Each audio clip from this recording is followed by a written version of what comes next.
What's up, everybody? Welcome back to the No Starving Artist podcast. This is a really, really dope episode that I'm very, very excited for. Somebody that I have looked up to and watched and followed for a very long time now was gracious enough to come onto the pod. And as always, www.nsadance.com. You can check out all the last podcast episodes, anything upcoming, all the stuff. But today, without further ado, we have the incredible Antoine Troupe on the podcast. He is a thought leader, a choreographer, a dancer, a business owner, a creative, and really, really looking forward to kind of picking his brain and learning a little bit more about his process. So let's go ahead and bring him on. What's going on? Welcome. Happy to be here, man. Also, I love the name of the podcast. I was almost going to Thank name you. it as The Thriving Artist. It's along the same lines. I don't like Yeah. When I tell people too, it came from because I felt like for the longest time, like, and I still feel like this a little bit, like it was kind of like I felt like if I had a regular job that it took away from my creativity. Like people didn't think that I was like as legit if I had a normal job and I was dancing. right. And so that was kind of the idea behind it, was like, no, like we don't have to be starving to like be creative and do something. Like, so that was kind of the goal behind it. But I love it. I yeah, love it. yeah. Thank Antoine, go ahead and give people kind of a little bit of a clue in on who you are and what you're doing right now. Yeah. So I am a choreographer, trainer. I really always struggle with giving myself any kind of title. But overall, I'm just an artist and a business person who's passionate about both equally and passionate about the dance community and seeing the dance community really thrive. Started a fan. I started a fan of the community, and I'm still a fan today. And I just want to see us. I really feel like there's an injustice. I really feel like we're superhumans and we deserve so much. Mm. And I'm gonna do my part as much as I can to help us advance the community, and in the ways that I see where we're kind of I'm trying to fill in the gaps that I feel like are missing. So Yeah. that's just who I am and what I'm doing, and I do that right now through education and through experiences for dancers. So I really believe that the improvement of the future of the dance industry and the dance community is really going to be through education and educators. Mm. I love that. I'm curious, where are you from originally?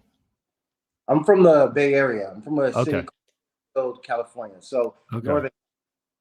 Okay, dope.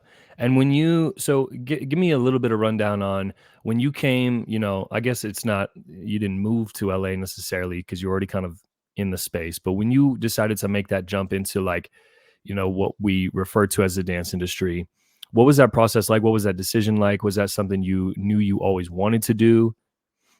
hmm So it was a thought when I was younger, when I was a teenager, and I had made a couple of trips. My aunt had brought me out a couple of times to LA to take a couple of classes and see what the experience was like.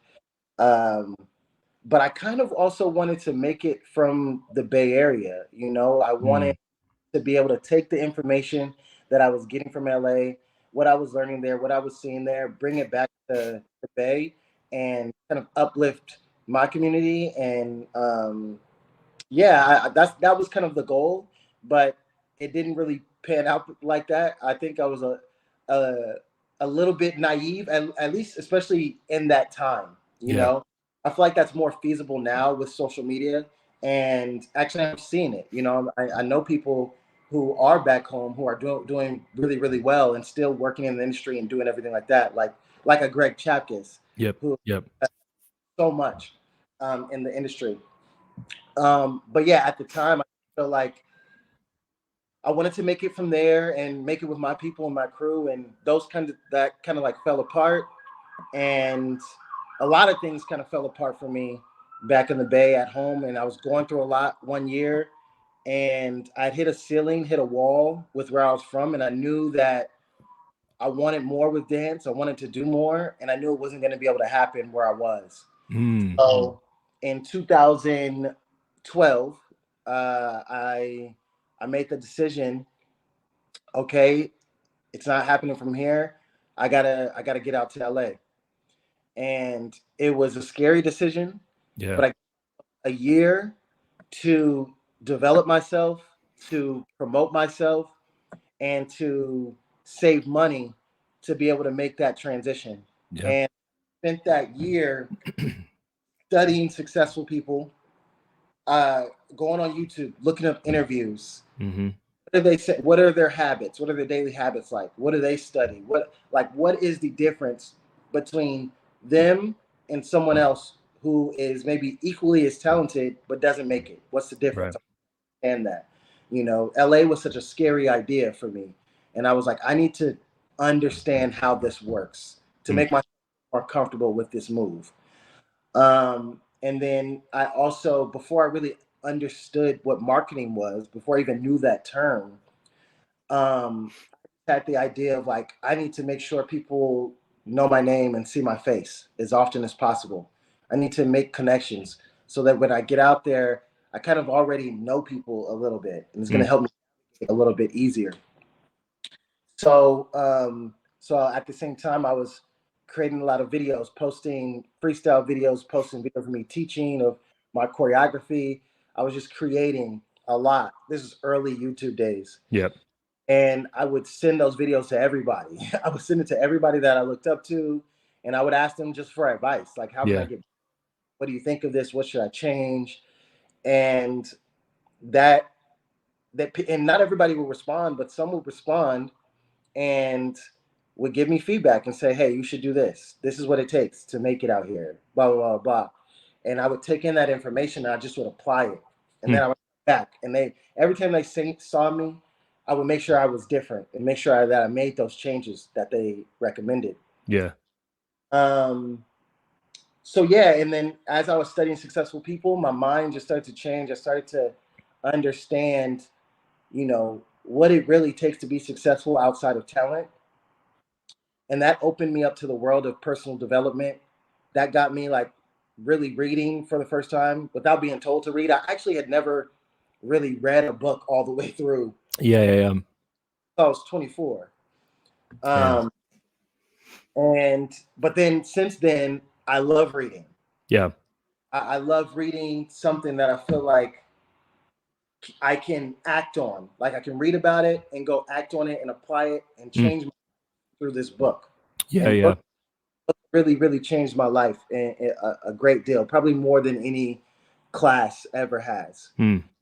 Um, so yeah, during that year was transformative for me, and I learned the power of positive thinking and the law of attraction and things like that, and the fact that thoughts are things, thoughts manifest, Yeah. and sure enough, the date is starting to approach when I'm trying to move, and I didn't have enough money yet.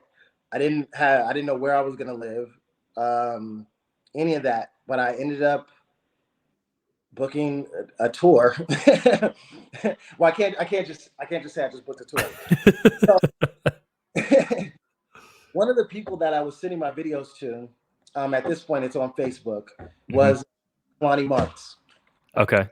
good friend of mine, brother, and we also did a lot of business together. Yep. But I was sending my videos to him, and he had booked a tour choreographing for this boy band named Mindless Behavior back in the day. That was like Okay. in a little bit. Um, and I'm naive. I didn't know how the industry worked or anything like that. So I just hit him up like, if there's a spot for me, I would love I would love to be a part of it. Yeah. Yeah. Having no idea how it works. Um, and he said we had already kind of had somewhat of a relationship going back and forth online and just showing respect for each other. Yeah. And he was like, yo, if there's an opportunity, if anything comes up, I would love to work with you. And I was like, okay, cool. I'm like, I don't know if that's actually going to be a thing. Okay, go. Yeah. Yeah. And sure enough, it might have been like a couple weeks later. It turns out the dancers he had, I found this out later, but the dancers he had booked on the tour, they all ended up quitting because there was just an issue with the agreement and payment and all that kind of stuff. Mm. Kind of fell out. They didn't really have management, didn't have things together, Yeah. and the dancers felt uncomfortable, and they all dipped.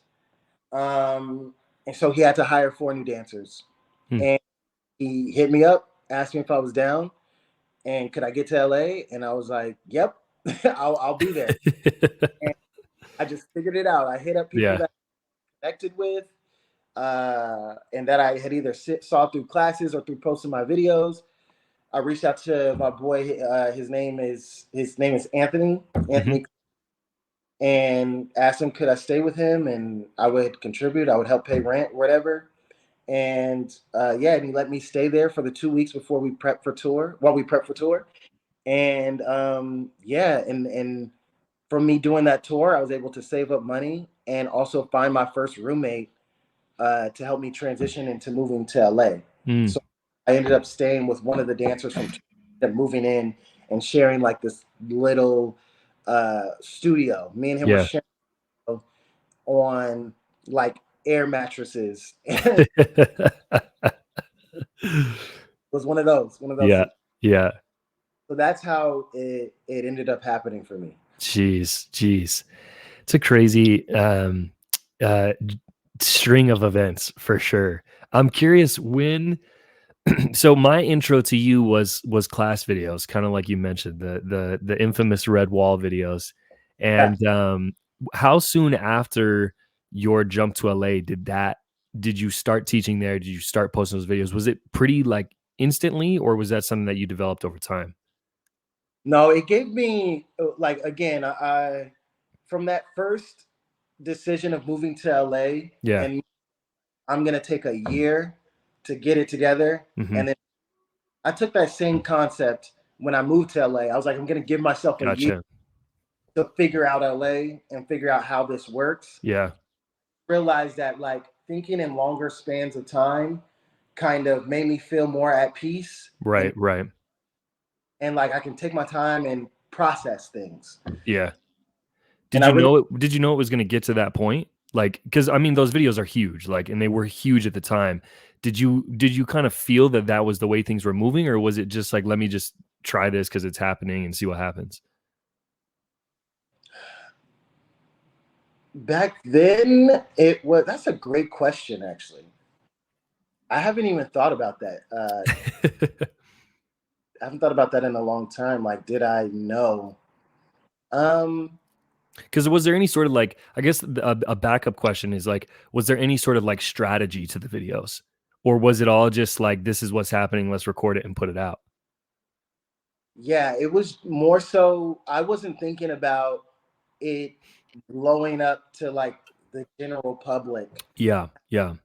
thousands and millions of views. Yeah. I I was more so thinking about just the industry. I was just was thinking Mm, about making noise in LA. You know that's that. crazy. Yeah. Yeah. Yeah. Yeah. So there was a strategy like to that regard of Yeah. okay. I've been very like strategic, and I was just talking about this with my company yesterday. I've been very strategic with my branding and marketing, and Hmm. I've always had a sense of it before I really learned it, just kind of like just intuitively. Um, I knew that okay, if I want to book this kind of job, they need to see me in that kind of light. You know, Mm, yeah. they need to see that I can choreograph tour stuff. If I want to go overseas and teach, I need to be teaching in the spaces that they're pulling all the teachers from. And Gotcha. time, all of the teachers that were traveling overseas were coming out of like either ML or Millennium. Yep. Yep. And it was almost like if you taught at that studio, it was like you're in. Yeah. Yeah. Yeah. Yeah. Yeah. So I was kind of like strategic in that way. So I was trying to make a noise in LA and then with just within the community and like the teaching circuit. Got it. Then and then yeah, it just was the right time to be Yeah. honest. The you know I don't necessarily believe in luck but I do believe in timing, Mm-hmm. and certain things work better at a certain time. Mm-hmm. I think what people can take from that is what's happening at the moment. Whatever is the platform where people's eyes and attention are, you need to make sure you have a presence there. Mm. It doesn't need to consume you every day, all day. You know, I think we need to be very careful with that, especially because back then, YouTube days, it was like you as long as you post twice a month, you're good. That's it. That's all you have to Yeah. do, twice a month. Yeah. Yeah. TikTok 3 times a day. Yeah. Yeah. You know, um, it was almost like if you posted more than two times a month, it's like okay, it's too much. It's Yeah. your Take it easy. Take it easy. own. That's crazy. Yeah, I mean, those are. I always tell kids that I teach now, like it was such a weird period of time because, I mean, like those videos were like our Bible, like younger up and coming dancers or teachers. Like, I remember if a new song came out, I would like immediately be on YouTube, like name of the song, dance choreography, because there was bound to be like a video to that song, and I'm like, I gotta see it. I gotta see who did it first, and it was like, it was a crazy, crazy time period. Um, how soon, like when did you know that, or maybe you still are trying to figure it out, but when did you know that teaching was the route that you wanted to take? Was it a natural progression, or was it something pretty soon on that you were like, the dancing side of thing is cool, but the education side of thing is more what I'm into? Yeah, another great question. I'll start with my very first class was absolutely horrible. It was terrible. And Like you or the class? me, Okay, okay, okay. I had Okay. no doing. Yeah. I was just given an opportunity just straight because of how passionate I was, Hmm. great my freestyle was. You know, I always kind of had my own thing going on. You know, I always was creating. Mm-hmm. Since I started, I've been creating and Yeah. taking things my own way and things like that. So I got my first teaching opportunity just off of that, and had no idea what I was doing. It was terrible. Also, I was super shy at that time. So as soon as I got in front of that room and was supposed to like, I was excited, super hyped. Yeah. I stepped in front of the room. And I was sweating profusely. Yeah.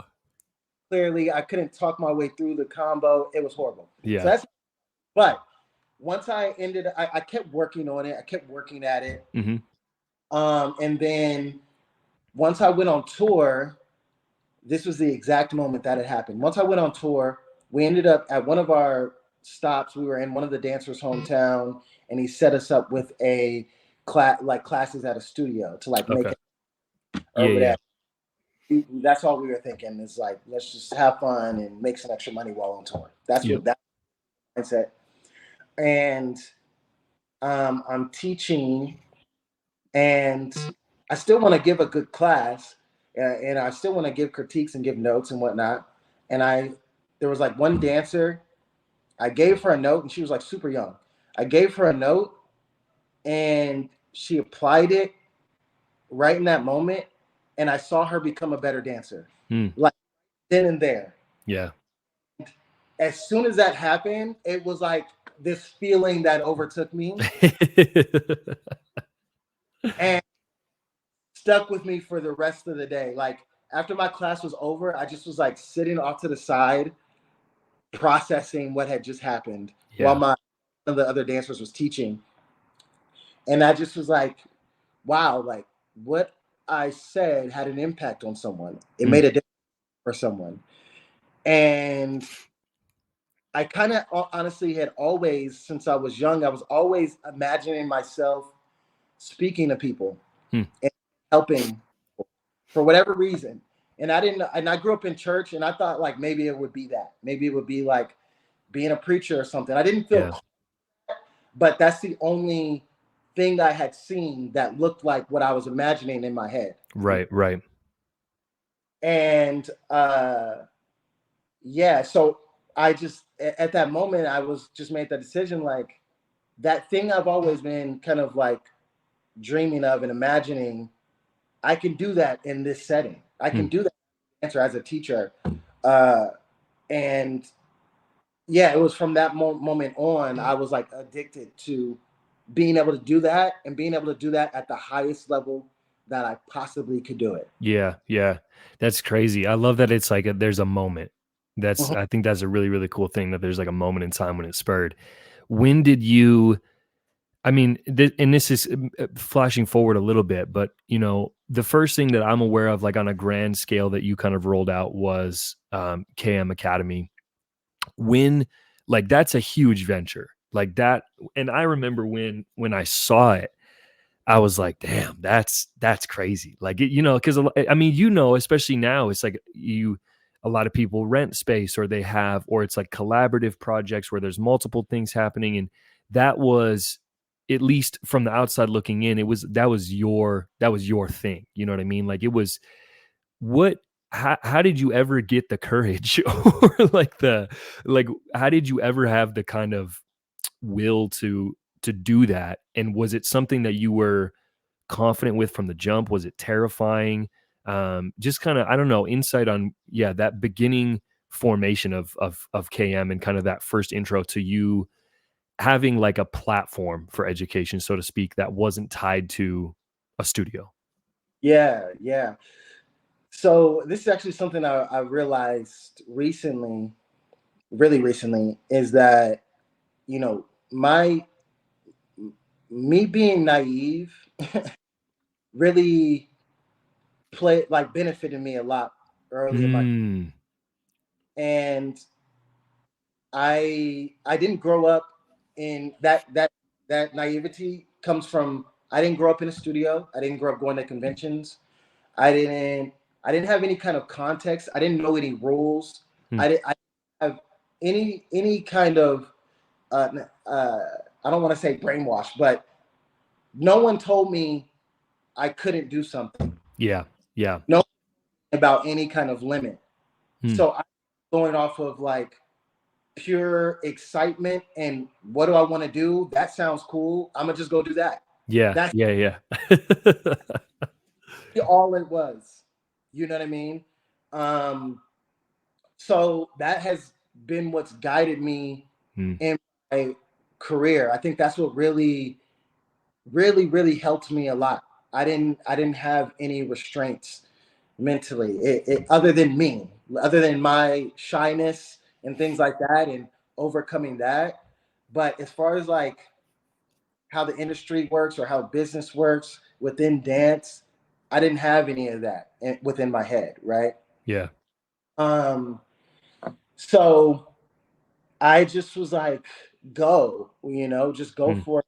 And I believe in what we're doing, and that that sounds like the natural evolution of what we're doing. And at the time, I was really studying business a lot. I had started getting into a lot of like, from personal development, it got into like marketing and business and all that kind of stuff.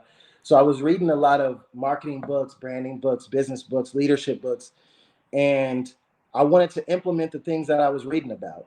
mhm. So having a studio, having a like, it just felt like, okay, this is a real business. Like this is a brick and mortar, like standing physical location, and I can implement all the things that I've been learning into this space. Yeah. So yeah, it was really that. I've really never, my entire career, I've really never asked for permission, Mm, ever really followed any kind of rules. I just do whatever I want to do. yeah. So looking back, no, I love that, and I think one thing that I kind of, when I reflect on like my early years of teaching, I think that that was like a superpower that has diminished a little bit as I've gotten older. Of like, I was really naive, you know, maybe tied with a little bit of like ego because I was young, and it really gave me this ability to not really care at all. I thought everything I was doing was dope and everything was right. And now I find myself combating that a lot, where like I want pieces of it, but I don't want it to overwhelm me. And it's like a balance that's kind of hard to strike at this point. Yeah, bro, I'm right there with you. You know, at this point, I've taken some hits. I've taken some hits and had some losses, and definitely 2020, a pandemic will show you how fragile you are. Mm, yeah, And um, it was a humbling experience for yeah, sure. yeah, And there's been other losses since then. So I think that is definitely one thing. 2020, but also I think running the business itself was very hard. It was yeah, very um, it was very hard. It's very competitive. We're in LA.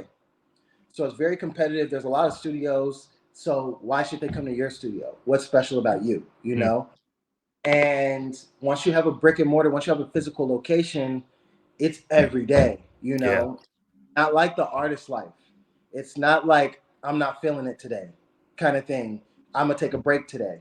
I'm going to go back at it tomorrow. mm, No, every moment that that space is not filled, you're losing money, you know? yeah. So, and that rent is due. It's an bill. With a capital R. Capital Rent. It is, it was like $15,000, and that's not utilities, that's not paying instructors, that's not all the other things. Yeah, yeah, There's constant things. Everything breaks once a week. Something breaks, and you get that fixed.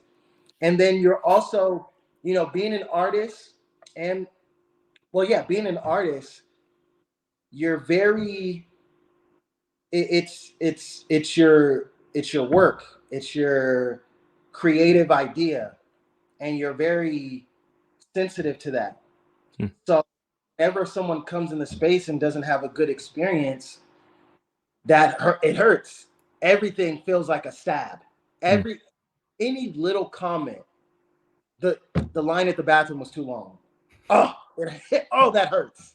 It hurts. Or slippery. It's too hot in there. Whatever. The sound system isn't working right. That every little thing is like a dagger, and mm, you're taking daggers every single day.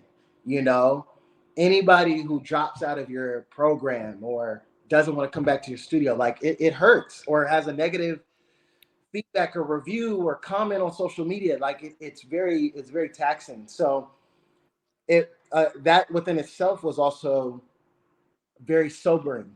you know mm, so go on this, like, you have this, like, naive, and again, ego too, I can do anything, go for it, do whatever. And then you get into a situation like that, and it was a struggle. Honestly, it was very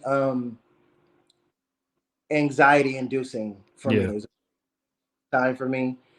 uh, and also, I think working with a team and learning, we all want this to work so bad, and we all have a different idea of what it takes for it to work, mm, and we all feel like we're absolutely correct, and if we don't go this way, the business will be ruined.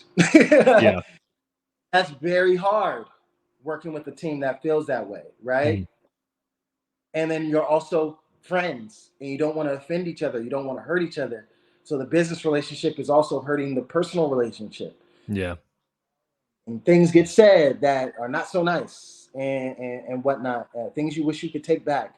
mm, And yeah, it really was a lot. So that 2 years of that, and then a pandemic, yeah, i'm still I'm still trying to recover. I'm still trying to recover from it. And I still will take risks, but I'm a lot more measured now. yeah.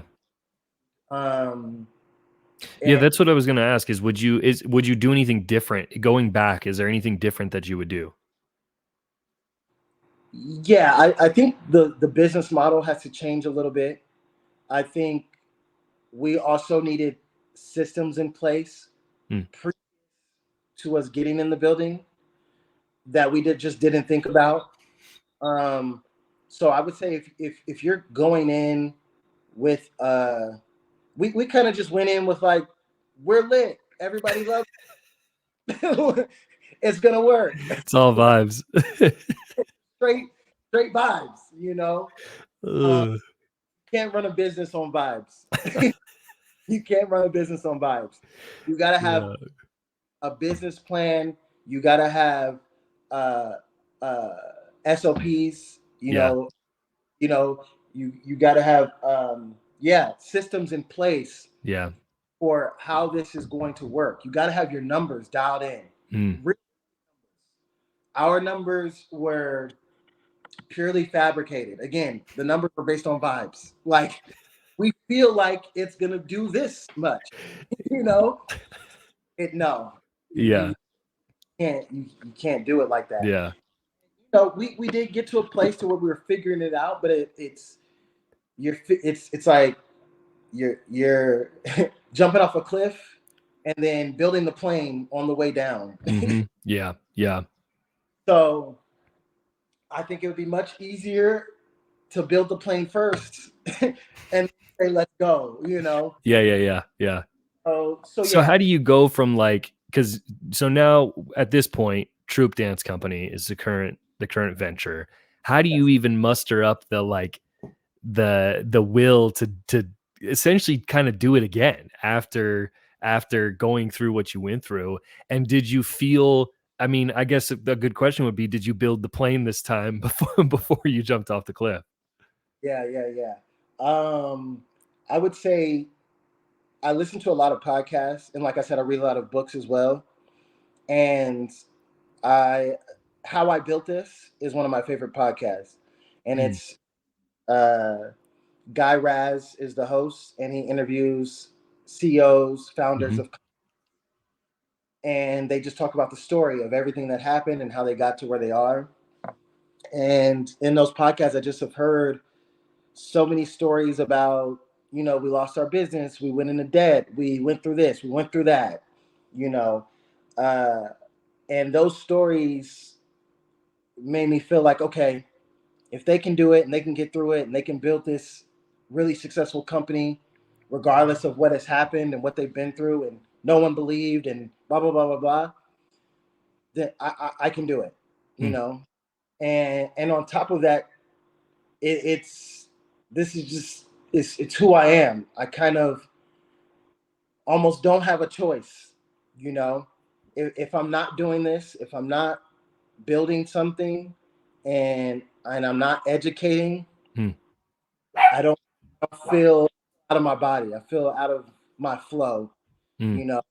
And as hard as it is, I'm not saying that it's all easy. This is very very hard. It's very hard to teach and to build a business and to be an artist and to take care of your body, and I'm juggling a lot, and honestly like I'm still finding my cadence and finding how this will work, and I'm Yeah. kind of at roads of something's got to give, and I feel like I need to really just focus on the business, and that's what I pulled more to, and let the systems and the structure and the method that I've developed, uh, that the method that I found has worked.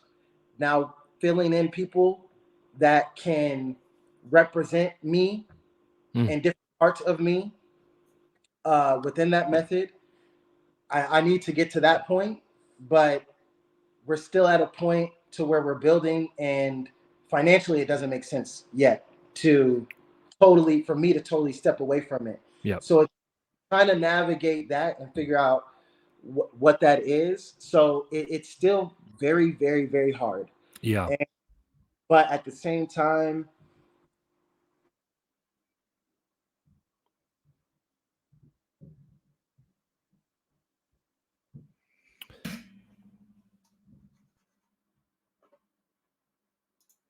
Your audio cut out for a second. Can you hear me still?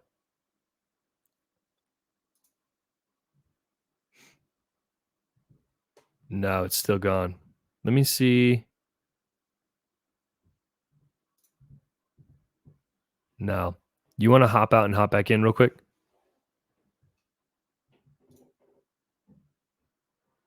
I'll boot you out.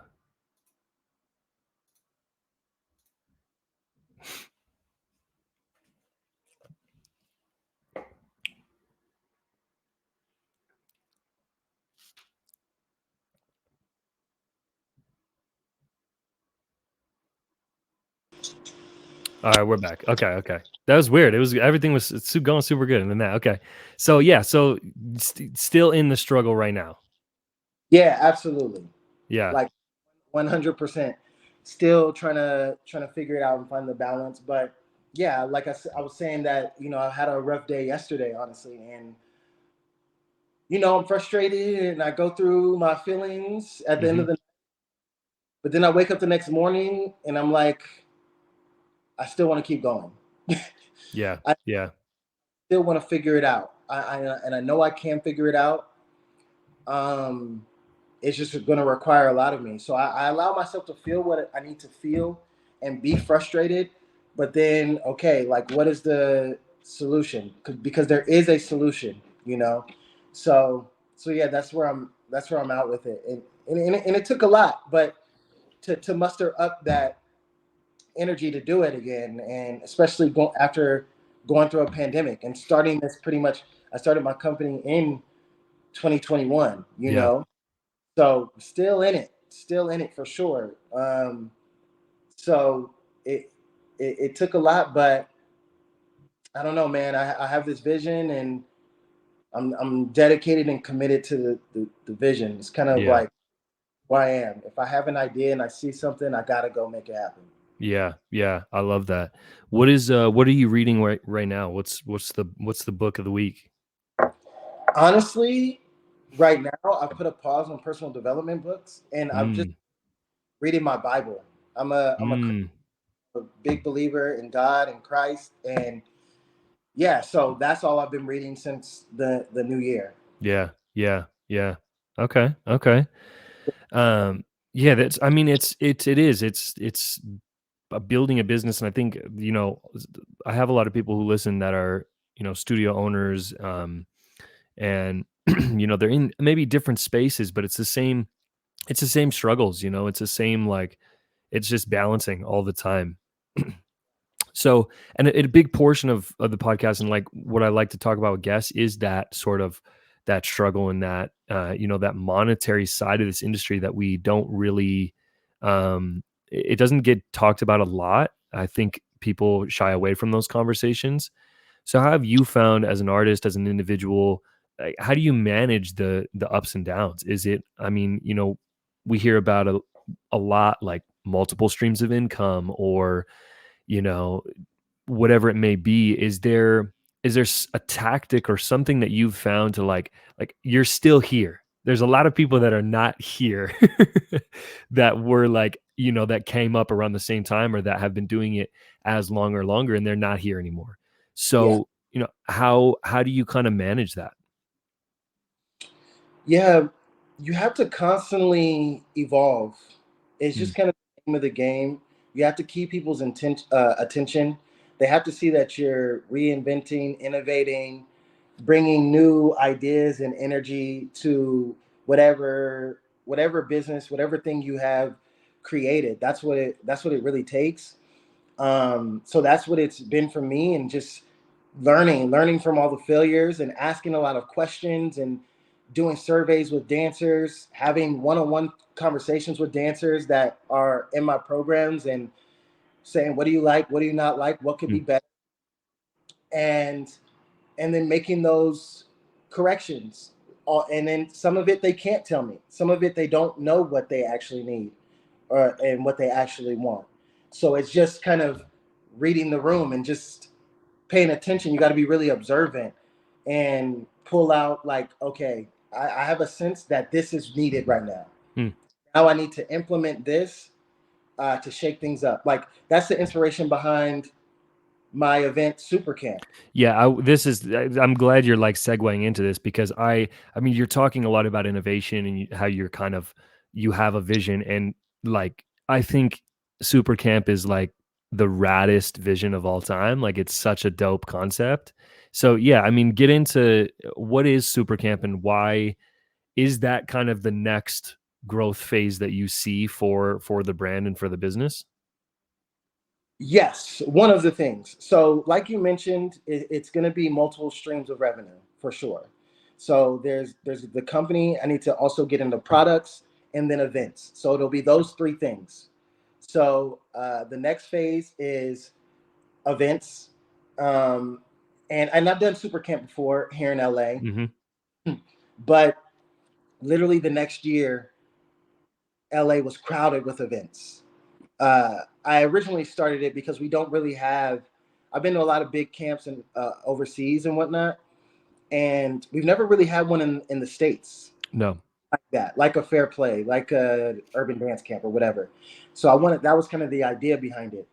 And then I quickly there became a lot of events in LA that a year later, and not even just LA, but in the world. There's so many camps and events now, and I think very much inspired by the same things I was inspired by a Yeah. fair. So I was thinking like, a big thing with business is you have to differentiate yourself. You have to set yourself apart and have a different offering than what everybody else has. And the best way to do that is to be as authentic and true and unique to who you are and what your taste is and what you like. Mm. So I just really sat down and thought about what would be my ultimate experience. Me as a kid, I've always loved nature. Nature has always been healing for me, inspiring for me too as an artist. Whenever I need to get away from LA and I need to clear my mind and I need to like reset, I go to nature. California is great for that. Utah, I'm sure, is beautiful. It's Mm-hmm. great for Mm-hmm. and then I'm also thinking about like just a sense of the culture right now, dance culture, and what I'm feeling my students need and what I'm feeling students in general need right now, and the issues. You find a problem and then you solve it. Mm. That's having a successful business. And a big complaint has been the cameras and the energy, the cameras in the space, and social media being a focus. And everybody's always on social media. We spend so much time on social media. We had a long conversation about this yesterday with the company, and we kind of got it down to a point of the idea of like we're at a point now in society where we spend so much time on our phones. We're so overstimulated and so desensitized. We just don't have bandwidth. We don't have the capacity to fully feel and fully be present. Mm. And every thought, every feeling is fleeting. And Mm. you don't.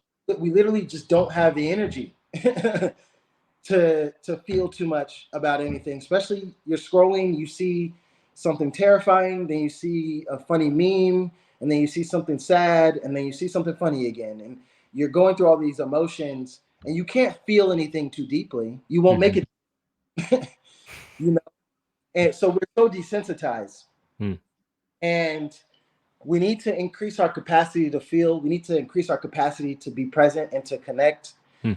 And um, and I have had time to do that. I took a point last year to cut out all distractions and delete social media for a bit, and I could hear myself again. Mm. Mm. you know, I knew what thoughts were my own. Like I could tell that's my thought. Yeah. That's not something I heard. That's not something somebody told me I need to do. Like this is how I feel, and we need more of that. And I want to create more experiences that allow us to do that, and moments that are not just learning experiences but also healing experiences. Mm. Um, and detached from any, when people come to super camp, it's going to be a digital detox. There's no phones, leaving the phones in the room. It's a campus, so the dorms are all at the location. Mm. Leave the room, leave the phones in your room. We're not posting anything. We're not on social media for those 4 days. The only thing exists is us in this space, in this moment. Yeah. The room is curated. Everybody has submitted. Everyone knows what this is about. The right energy, the right people are in the room. The teachers are coming. They're creating on the spot. So Mm. everything you're a part of their creative process, and Yeah. everything created in that moment. not inspired by anything we saw on social media, not inspired by anything outside of this moment. It's inspired by the setting, it's inspired by the people in the room, you know. So I wanted to feel almost like a creative retreat, Yeah. a digital detox retreat, like so many things in in one. And I'm just excited to see what we feel in that moment. Hmm. And also, the goal is for these 50 people to take what they learn, what they experience, what they feel, the conversations we have. We're going to sit down, have fireside chats, all that kind of stuff. Take all of that and take it back to their communities and spread it in Yeah. whatever in their own way, you know. And it's really, yeah, it's really just about like really tapping into our inner artists and really being able to hear ourselves. And you know, it's really just about self-discovery and identity, and really embracing who you are, and just having a moment to really tap into your inner artist at the highest level. That's the Yeah. goal. Yeah. Man, it's crazy. You kind of brought this up in the beginning, just this just similarities that we kind of have. And doing this podcast has really opened me up to like this idea of like synchronicity and just energy in general. And it's weird how you connect with people naturally that really align. Something I've always done since I started is majority of my classes, I'd say 80% of my classes, I never am prepared for. Like I don't have anything prepped. It's all done in the moment. And when I tell people that, they think I'm crazy, but it's very much what you just described. I want everybody in the room to be a part of the process and a part of like what's happening. So, yeah, I mean, I'm sold. Sign me up. I'm ready. Yeah, I'm ready to go. I'm ready to go. we'd love to have you there. No, that's incredible. That's incredible. As we kind of wind down here, I always like to get a golden nugget, so to speak, from guests, and maybe there's some overlap between what you just kind of described with Supercamp, but what is something you're seeing right now amongst dancers, um, that is maybe something that needs to change or needs to evolve, or what's the core issue that you're running into? You're training dancers that are you know they want to become professional, maybe they are professional, maybe they've had moments of what they're kind of chasing after, and what are you seeing is like a thing that is consistent amongst all of them? That's a great question. And I feel like there's several things, but I think what's on my heart right now is just embracing that you are an artist. You and that means you need to understand art in its totality, and be an artist when you step into the room. And what that means is an artist has their own voice. They're their own presence. They have a perspective, they have a point of view, they have something to say, they have something to contribute, right? And I feel like that has been lost because so much comparison is happening. So people feel like I need to do the approved thing. I need to do the thing that is accepted, that I know that person gets celebrated for, and I need to just do that thing. And that is anti-artists. you you need to be your own, and it's so unfortunate because that's my favorite thing about being an artist. Mm. It's about acting, like you create, you're creative, you contribute, you take an idea, you take something you see in your head and you make that real. But there's too much mimicking, or I need to stay within these imaginary lines, this imaginary box. I need to stay within this because this is how it's done. Mm. And if you take anything from this conversation, my success has been because of doing things how I see fit, breaking the mold, breaking the box, and saying that I don't like how that's done, or I think that could be done better, or I just think it could be done different. Mm. I like what you're doing, but this is my spin on it, you know? And that's how we continue to elevate. And I think it's very important because, you know, I worry about dance. I worry about where it's going. If we're just trying to cater to, if we're just doing what works, Mm. we're just what we know works on social media, then we're not in control. The algorithm is in control, or the public.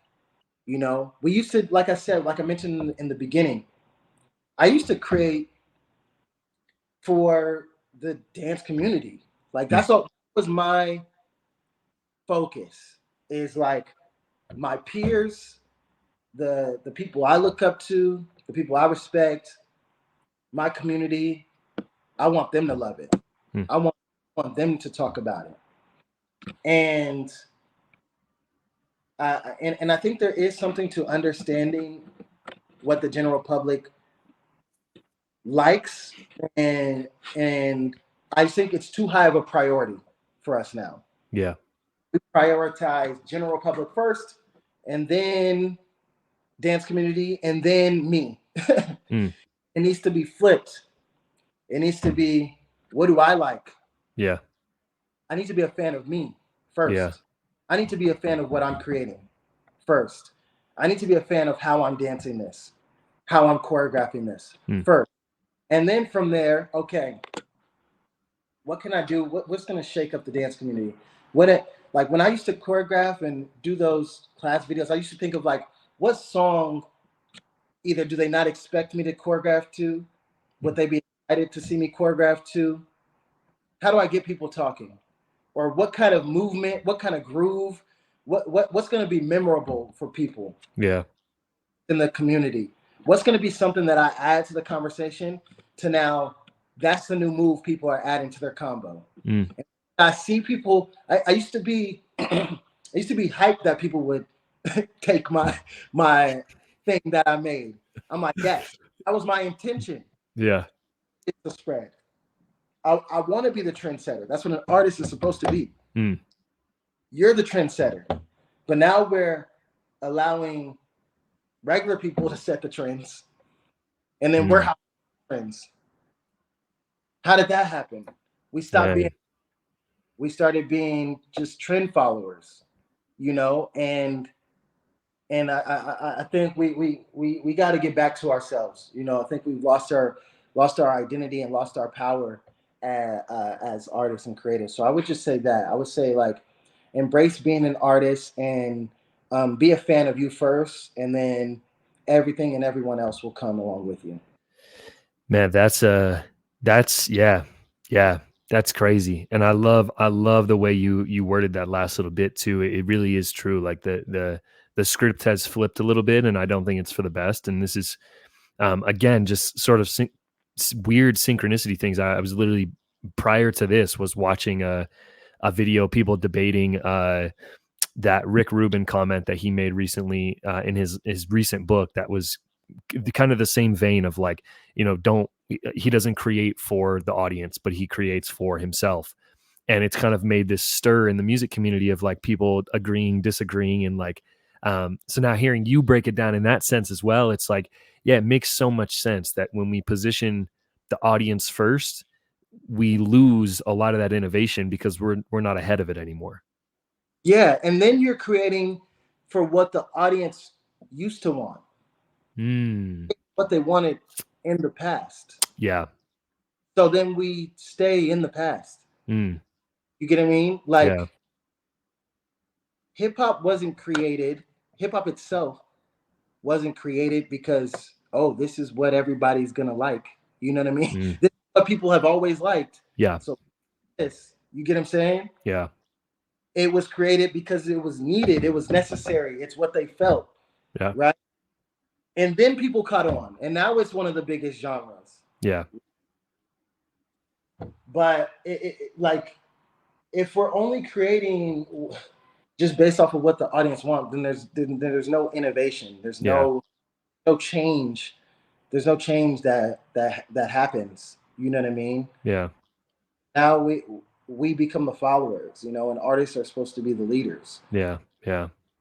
Comes to Yeah, when it comes to entertainment, when it comes to society, artists were always kind of the thought leaders, the deep thinkers, and we just express and mirror what's happening in society through what we create. You can speak to society and speak to what's going on, but how it sounds and how it's approached and how you move, like that needs to come from you and your own heart and soul and imagination. Yeah. Yeah. Yeah. Yeah, it's powerful. That's really, really powerful. And yeah, I appreciate every single ounce of your insight on this, and just again, for your time, like offering the audience and me your time to speak. Where can people find you? Where can people sign up for Super Camp, and where can people learn more about Troop? Yes, yes. So you can follow me on Instagram at Antoine Troupe, and really from there you can find everything else.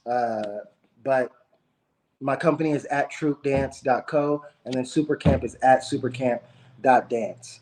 And then yeah, submissions for Supercamp open March 13th. So next week. Amazing. But yeah, March 13th. Amazing, amazing. And all of that will be linked below as usual. So if you're listening and you want to check out any of that, be sure to check out descriptions. But Antoine, thank you. Thank you again. Yes, absolutely. My pleasure. Thank you for having me. Appreciate it.